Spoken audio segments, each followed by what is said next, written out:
This interview is for information only and should not be considered as investment advice or a recommendation to buy shares in the company featured.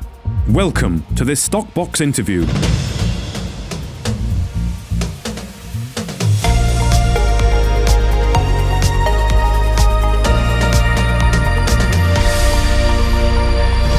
Well, today I'm joined by Patrick Cullen, Chief Executive of Focus Xplore.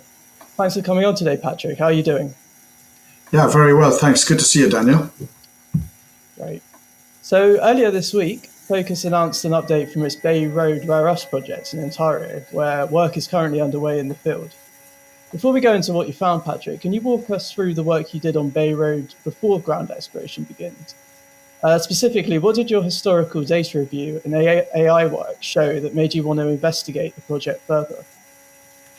Okay, well, yeah. So Bay Road is quite an interesting project. It's focused on the rare earths. It's focused on some of these magnet metals that we refer to dysprosium, neodymium, which are used in these modern magnets, right? So what's happened is the Ontario Geological Survey has done a number of things. They've mapped here in 2001, and one of the geologists, and we've looked into the background of this, has mapped a felsic dike structure, and you can see it indicated there in the bright green.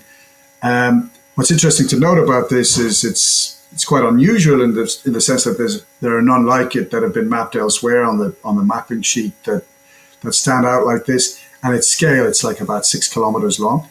The Ontario Geological Survey were also active in collecting lake sediment samples. And that's something that we've talked about relating to some of the lithium projects as well, the uranium project at White Pine.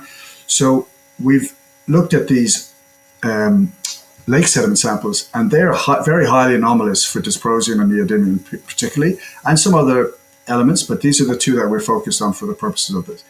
So what we surmised was that this mapped structure is somehow connected to the lake sediment samples there. So you can see that there the dike passing through, and that's the property that 31 Xplore, which we acquired, staked. Interesting to note, all of the ground around us has subsequently been staked. So obviously others are interested in what we're doing here as well. Yeah, so that's the start. I think in terms of what else we're doing, well, I'll let you ask further. You wanted some more details on how we approach this? Yeah, moving on to Monday's update, can you tell us about what the guys on the ground have observed so far and how it supports what the AI data was telling you? Yes, that's great. So we've had a field team in there, actually two teams were in there.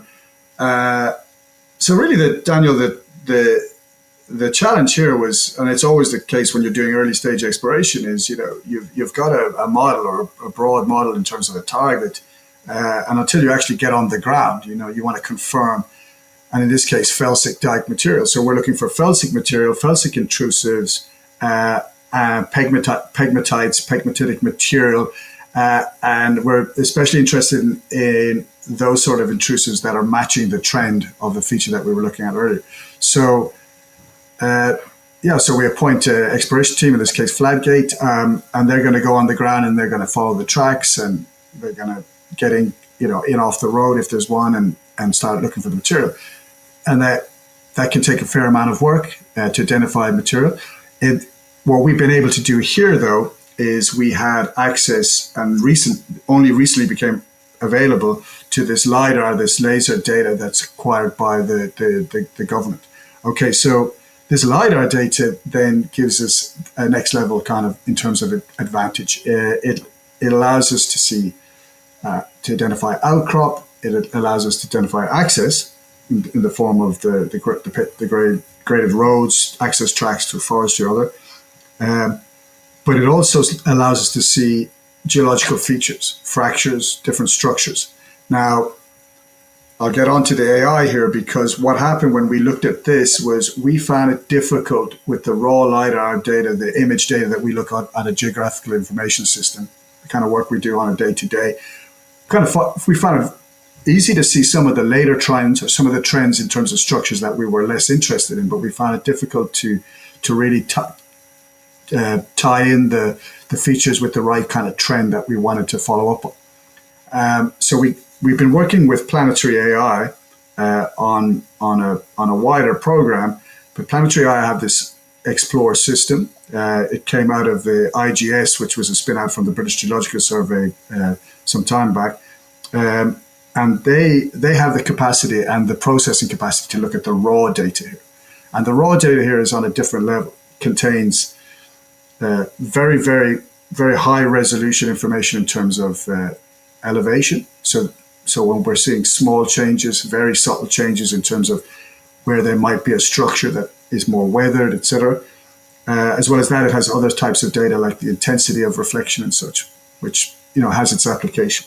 So it's pretty complicated stuff. But if maybe you could bring up one of the images from the RNS, and I could maybe just talk through. So here's a great example. So what we've done, and it really ties it, the whole program here. That's an image that we've generated out of the Planetary AI's Xplore system, and it's showing elevation. It's exaggerated.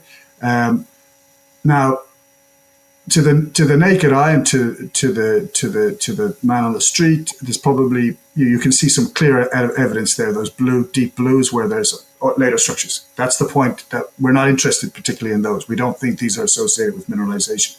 What we're interested in was much more subtle features, which are moving from west to east across the top and center of that image. The yellow circle is where the field team has actually gone into the field and identified intrusives, felsic intrusives, which are prospective for the minerals we're looking for, and pegmatites that have a structural trend which matches the one that we're looking for.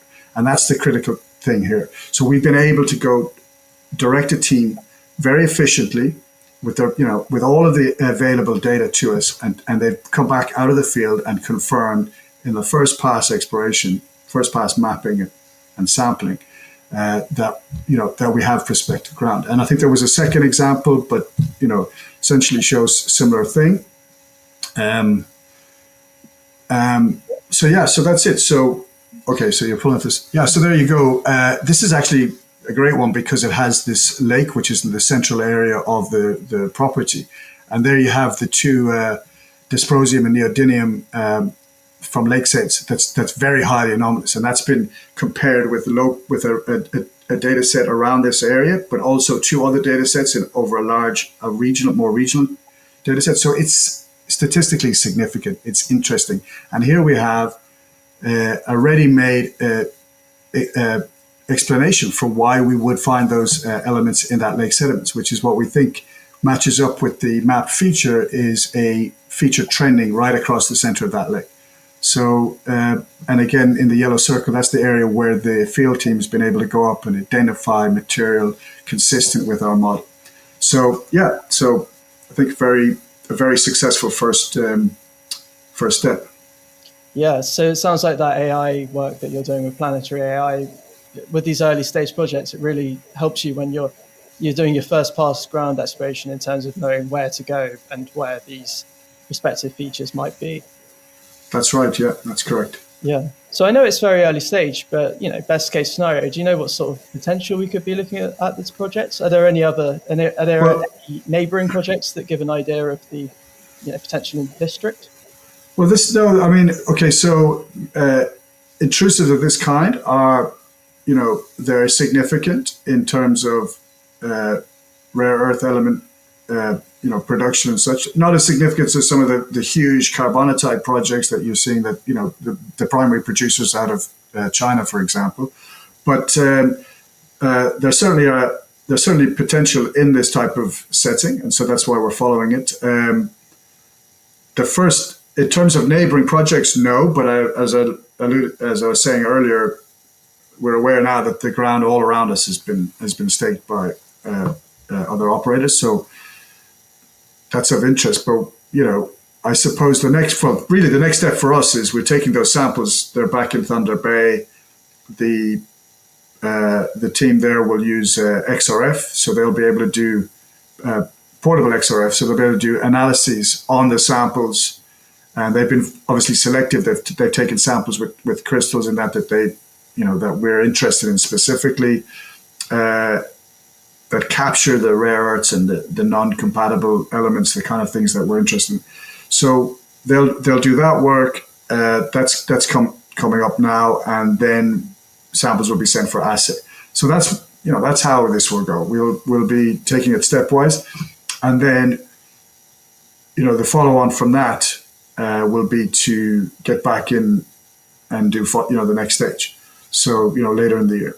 Look, we're been working on 6 projects now from the beginning of the field season. I would have liked to get in a week or two earlier, perhaps, but we've achieved a lot in a short space of time, and it's been a very, I suppose, fairly frantic period because we want to get as much done, and we want to be able to get back to prioritize next steps on these projects and get back in before the field season closes at the end of the year. So that's it. So plenty going on. Yeah, definitely. Sounds like it's very busy. And on that note, last week you also put out an exploration update for the Burrows project, where a field team had started prospecting, mapping. That's right. So Burrows. So we appointed two consultants actually out of Thunder Bay. That's Flatgate and Bayside Geoscience, both very well established, well known, and successful teams. They've been involved. Both teams have been involved in. Both companies, rather, have been involved in successful exploration and been recognised for that. That was just a simple case. We could have just done these projects just one at a time, but given the time frames I was discussing just now, that was my ambition, to have at least 2 teams or 2 companies out there. In fact, we've had more than 2 teams at any one time, but to have 2 companies so that we can get as many of these done, in parallel, and that's the way it's been going. So yeah, pretty happy about that. Excellent. Well, with so much work on, I look forward to hearing more from Focus over the coming weeks and catching up again soon. But for now, thank you very much for your time today, Patrick, and have a great day. Yeah, thank you. Thanks, Daniel. Go well. If you enjoyed this interview, then give us a thumbs up, a like or a retweet. Subscribe to us on YouTube or follow us on Twitter and hit that notification bell to be the first to know when we release new content. There's loads of great content on our website too, across all our programs at StockBoxMedia.com. Thank you for watching.